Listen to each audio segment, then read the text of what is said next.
जिंदगी का एक बेहतरीन सबक। कल दिल्ली से गोवा की उड़ान में एक सरदार जी मिले। साथ में उनकी पत्नी भी थी। सरदार जी की उम्र करीब 80 साल रही होगी। मैंने पूछा नहीं, लेकिन सरदारनी भी 75 पार ही रही होंगी।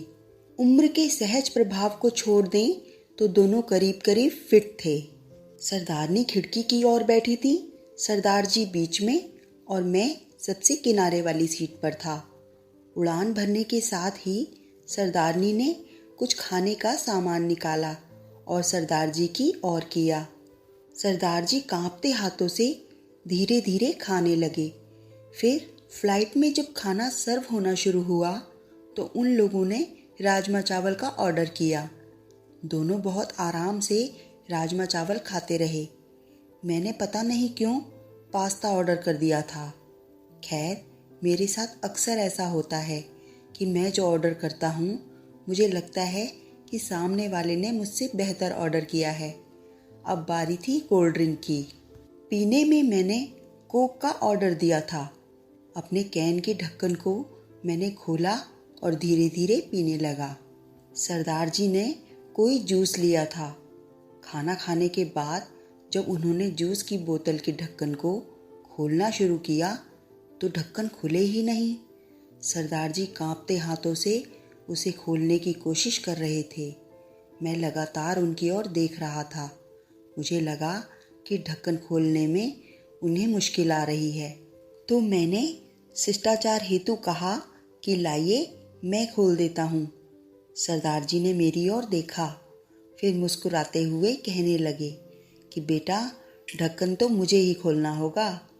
मैंने कुछ पूछा नहीं, लेकिन सवाल भरी निगाहों से उनकी ओर देखा। यह देख सरदार जी ने आगे कहा, बेटा जी, आज तो आप खोल देंगे, लेकिन अगली बार कौन खोलेगा? इसीलिए मुझे खुद खोलना आना चाहिए। सरदारनी भी सरदार जी की ओर देख रही थी। जूस की बोतल का ढक्कन उनसे अभी भी नहीं खुला था, पर सरदार जी लगे रहे और बहुत बार कोशिश करके उन्होंने ढक्कन खोल ही दिया। दोनों आराम से जूस पी रहे थे। मुझे दिल्ली से गोवा की इस उड़ान में जिंदगी का एक सबक मिला। सरदार जी ने मुझे बताया कि उन्होंने ये नियम बना रखा है कि अपना हर काम वो खुद करेंगे। घर में बच्चे हैं, भरा पूरा परिवार है, सब साथ ही रहते हैं, पर अपनी रोज़ की ज़रूरत के लिए वे सिर्फ सरदारनी की मदद ही लेते हैं, बाकी किसी की नहीं। वो दोनों एक दूसरे की ज़रूरतों को समझते हैं। सरदार जी ने मुझसे कहा कि जितना संभव हो अपना काम खुद करना चाहिए। एक बार अगर काम करना छोड़ दूंगा, दूसरों पर निर्भर हुआ, तो समझो बेटा कि बिस्तर पर ही पड़ जाऊंगा। फिर मन हमेशा यही कहेगा कि ये काम इससे करा लूं, वो काम उससे। फिर तो चलने के लिए भी दूसरों का सहारा लेना पड़ेगा। अभी चलने में पाँव कांपते हैं, खाने में भी हाथ कांपते हैं, पर जब तक आत्मनिर्भर रह सको, रहना चाहिए। हम गोवा जा रहे हैं, 2 दिन वहीं रहेंगे।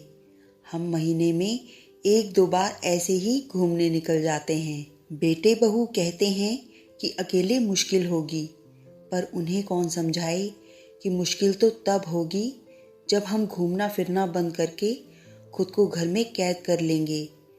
पूरी जिंदगी खूब काम किया, अब सब बेटों को देकर अपने लिए महीने के पैसे तय कर रखे हैं और हम दोनों उसी में आराम से घूमते हैं। जहाँ जाना होता है एजेंट टिकट बुक करा देते हैं, घर पर टैक्सी आ जाती है, वापसी में एयरपोर्ट पर भी टैक्सी ही आ जाती है। होटल में कोई तकलीफ होनी नहीं है। स्वास्थ्य उम्र के अनुसार एकदम ठीक है।